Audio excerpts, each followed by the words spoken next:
Congressman, thank you so much for joining us today. First thing we want to talk about, the government reopen. What are you hearing from your constituents, the people in our area? How are they reacting?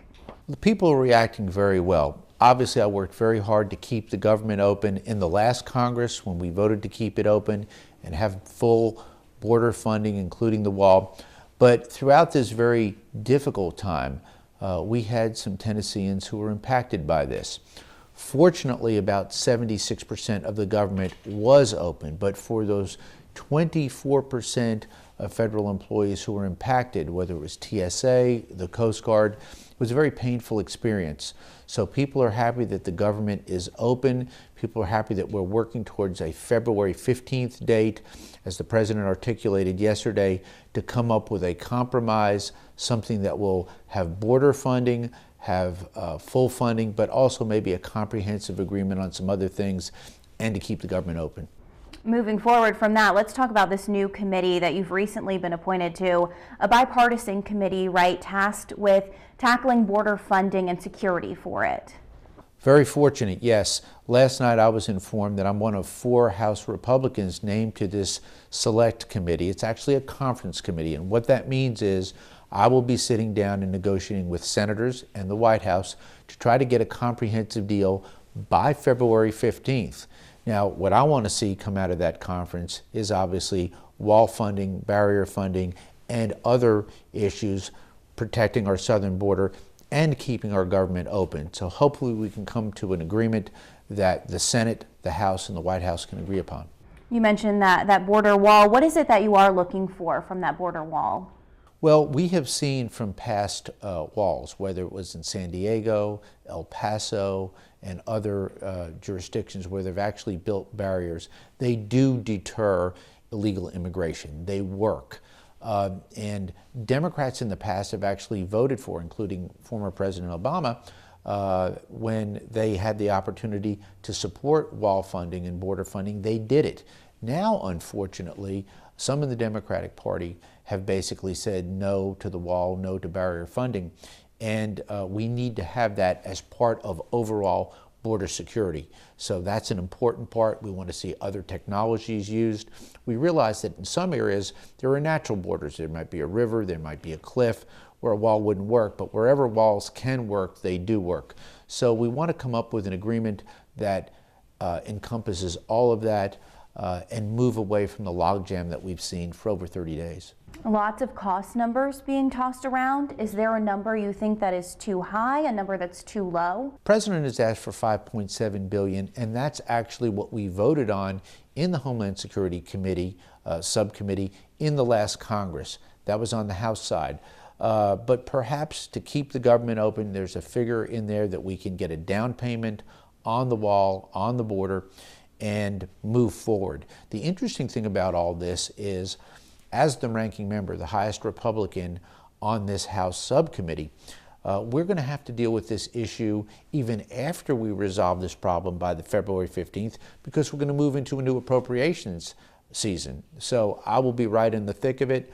I look forward to it, and I just want to keep the government open, keep our borders safe, and work together to try to get a settlement that the American people can get behind. The idea of that wall is another point of debate. Looking at our notes here, the president saying Friday it would take the form of steel slats that can be seen through, not a concrete wall from sea to shining sea.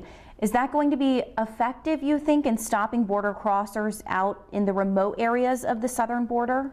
I think so. We're going to rely on the experts in the Homeland Security area. The President has done that. I've done that. Our friends in the Senate have done that. In some areas, they do have a wall. In other areas, they can use these fences. So it's going to depend on the terrain. It's going to depend on the location.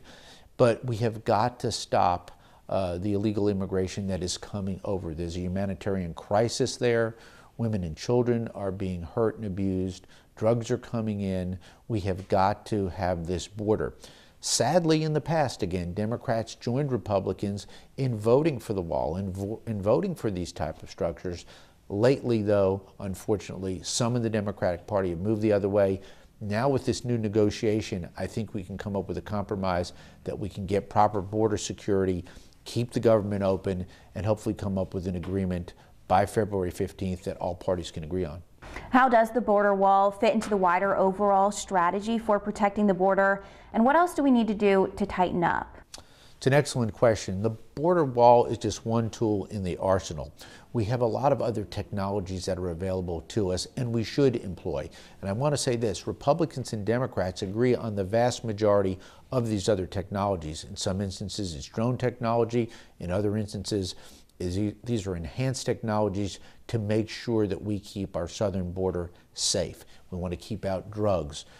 Most importantly, we want to make sure that the women and children who are coming up in these caravans who we hear are being beaten, abused sexually, that has got to stop. So it's a humanitarian crisis. If you create a disincentive for people to come over illegally, that will stop a lot of that humanitarian crisis. Where do you stand on the other ideas that were suggested to bring Democrats to the negotiating table on this, say the DACA guarantees? I want to give the president very high marks, again, for trying desperately to bring the Democrats to the table to negotiate. A very bold move on the president's part. The DACA situation, specifically from the president, was going to offer about a 3-year hiatus period where people would not be expelled from this country. This is something that in the negotiation process, I'm sure it will come up. I want to study that and look at that. My concern is to make sure we get border security. I've always said we've got to have border security. We've got to make sure that our southern border is secure. We've got to make sure that we reward people who are playing by the rules. There are so many, thousands of Americans going through the immigration process legally, and they become citizens legally. We want to reward those who obey and play by the rule of law. So the DACA situation will be discussed. I think it's something that may be negotiable ultimately, but we're going to have to see how that plays out. The president offered this last year to the Democrats, and they basically said no. So this is amazing that President Trump is actually becoming the immigration president and doing a good job there. And we're seeing his numbers rise in the Latino community because of that. Do you feel that the president caved in this recent negotiation? Not at all. I think the president has stayed with his principles and has made it very clear to not only the American people, but to members of Congress, and this is very important, in order to stop the pain that was going on with the federal workers and the logjam at the airports and all the other problems that were coming from this partial government shutdown, what he said, and he was very clear yesterday, is by February 15th, if this is not resolved, he's going to take other executive action to address this crisis. I hope it doesn't come to that. He's giving Congress another chance to sit down in a good faith basis, Republicans, Democrats, senators, and House members, to come up with a compromise that the president can live with and that we can live with. I think we can get it done. I hope we can get it done. Anything else that you want to talk about? Anything else you can think of? I would like to let all of our listeners know in Oak Ridge that I have also been reappointed, in addition to my ranking position on the Homeland Security Subcommittee, something that is very important and relevant. I've been reappointed to the Energy and Water Subcommittee of the Full Appropriations Subcommittee. What that funds is our great national lab, Y-12, the uranium processing facility, and perhaps the thing that's most near and dear to me is the environmental cleanup mission that's going on in Anderson and Roane counties at Oak Ridge and around the country. So I was reappointed to that as well. So I'm in a very good position in my 5th term to help our great state. I'm still Tennessee's lone appropriator in the House, and just looking forward to help.